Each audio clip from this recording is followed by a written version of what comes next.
All right, part 2 of the big move. If you missed part 1, go back and listen to it or watch it.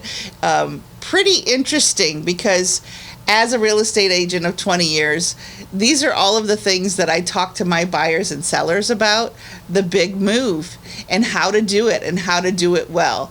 I mean, the bottom line is planning. Make sure that you have a good list and keep lists of items that you need to think about. So, we got our home under contract relatively quickly, within 24 hours of listing our home. Part of that agreement was allowing me and my husband to stay in the home for 2 weeks after closing. Not every buyer is going to allow that, but if you can and you need it, and we did, it was very helpful to us. We negotiated with the buyer and was able to stay in the home for 2 weeks. During that 2 weeks, that's when the final push came. The final push of getting everything from our kitchen into boxes. Everything, we basically ate out. I think I've gained about 20 pounds because I've eaten out for the last 2 months because we didn't want to make a mess in our kitchen that we were just going to have to clean up because we were getting ready to move. And so that's part of it too. Just know you probably will be eating out a lot, or we spent a lot of time in those last 2 weeks eating all of the leftovers that have been in our fridge and our freezer and our pantry, so we didn't have to move it or throw it away. That's something that we don't ever talk about, but it is, again, real life if you are making a move. And what are you going to do with all of the condiments in your refrigerator? Do you keep them, or do you just toss them and then buy new at the new house? I think 90% of the items that we would use, certainly like ketchups, the mustards and things like that, we tossed, and we're just going to get new fresh ones when we move into the new house.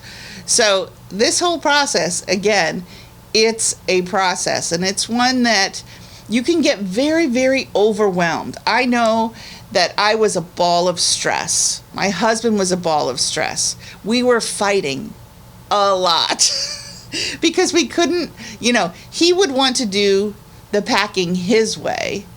I wanted to do the packing my way.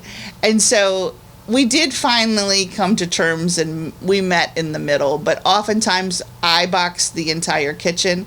He's going to hate it because he's the one that's going to be unboxing the kitchen in the new house. And he's going to probably say, Michelle, why in the world do you have the knives with the pots and pans or whatever?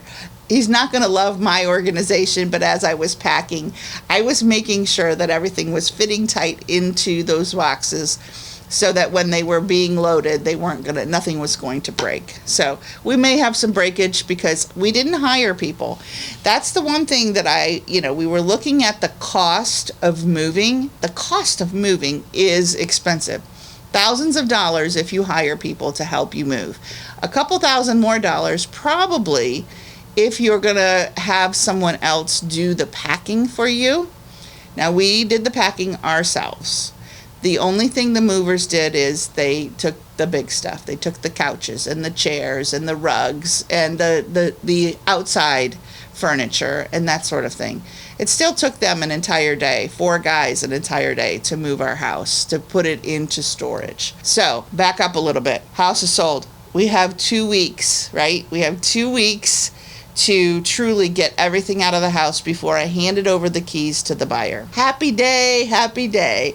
I did also, one other thing that I felt was really, really important is I hired a cleaning crew to come in after the movers came when the house was completely empty. And again, some people are like, well, how much is that going to cost? Yeah, there's a lot of costs associated with selling your home. So, a little over $500 to have a cleaning crew come in and clean the whole house while it's empty. They cleaned out the refrigerators. And again, you could do all this yourself, but at that point I was pretty exhausted and at my wit's end and couldn't do another thing. So that $500 spent on cleaning was well worth it. So they cleaned everything, scrubbed all of the cabinets. The house was spick and span, and I was happy to turn over the keys to the new buyer. I think it was, that sense of satisfaction that a new buyer is going to be taking over my home, and they are going to love it, hopefully as much as I did.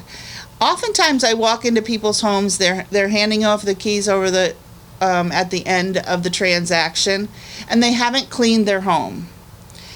To me, you're leaving a little bit of disappointment maybe for your new buyers. Your buyers are spending top dollar today for homes.